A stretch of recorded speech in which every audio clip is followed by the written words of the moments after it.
ఇకపోతే ఈనాటి ఈ కార్యక్రమానికి ఆరంభ కార్యక్రమంలో కూడా పాల్గొని ఈ కార్యక్రమానికి ఎంతో శోభ తీసుకువచ్చారు, సహకరించారు.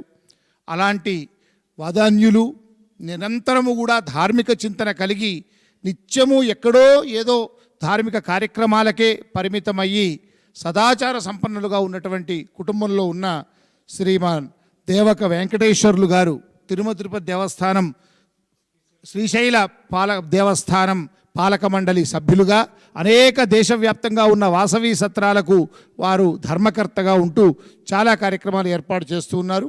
అలాంటి ధార్మికులు వెంకటేశ్వర్లు గారిని వేదికను అలంకరించవలసిందిగా కోరుతూ, ఇప్పుడు వేదిక మీదున్న శ్రీ వెంకటేశ్వర్లు గారు ఈ నవాహ్నిక దీక్షగా సాగినటువంటి శ్రీమద్ దేవి భాగవత యజ్ఞం అద్భుతంగా సాగింది. మీరు ఆరంభంలో కూడా వచ్చారు. ఇప్పుడు ఈ సమాపనోత్సవంలో కూడా మీ అభినందన సందేశాన్ని ఇవ్వవలసిందిగా కోరుతూ ఉన్నా శ్రీ వెంకటేశ్వర్లు గారు. ఓం నమః శివాయ. ఈరోజు గత 9 రోజుల నుంచి దేవి భాగవతం సప్తాహం జరుగుతుంది. అలాగే వేద పారాయణం, హోమాలు ఎంతో చక్కగా కామేశ్వర శర్మ గారి సారథ్యంలో ఇక్కడ వేదికను అలంకరించిన ఎందరో పెద్దలు, అన్ని వేదాలు తెలిసిన వారు, వారి సమక్షంలో నేను మాట్లాడాలంటే నాకు కొద్దిగా చెప్పలేని పరిస్థితి.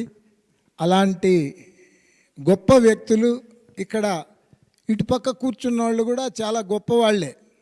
మీ అందరి సమక్షంలో ఇలాంటి కార్యక్రమాలు ఆయన ఎన్నో చేస్తున్నాడు. మా వంతు సహాయ సహకారాలు కూడా మేము అందిస్తాము. మా వాసవి సత్రంలో కూడా ఇలాంటి కార్యక్రమాలు ఏవి చేసినా మేము చేయూతనిచ్చి ఇలాంటి కార్యక్రమాలని ప్రోత్సహిస్తూ ఇలాంటి వేద పండితులకు అండదండగా ఉంటూ మా కార్యక్రమాలు నిర్వహిస్తున్నాము. అలాగే ఆ దైవబలం ఉండబట్టే నేను శ్రీశైల దేవస్థానం ట్రస్ట్ బోర్డు మెంబర్గా అయ్యాను. మీ అందరినీ కలుసుకునే అవకాశం మాకు కల్పించినందుకు కామేశ్వర శర్మ గారికి ధన్యవాదాలు తెలుపుకుంటూ, నిన్న వచ్చిన రోజు భాగవతంలో ఒక 10-15 నిమిషాలు విన్నాము. మళ్ళీ రావాలనుకుంటే మాకు కుదరక రాలేదు. అలాంటి అవకాశం వచ్చినప్పుడు తప్పకుండా స్వామివారి ఆశీస్సులుంటే ఆయన ఎక్కడ పెట్టినా మేము వచ్చేదానికి వీలు చూసుకొని వస్తామని సభాముఖంగా కోరుకుంటూ సెలవు తీసుకుంటాం. శ్రీ వెంకటేశ్వర్లు గారికి ధన్యవాదాలు. నాతో పాటు ఈ కార్యక్రమానికి విచ్చేసినటువంటి గురుకుల విద్యాలయాల సంస్థ ప్రధానాచార్య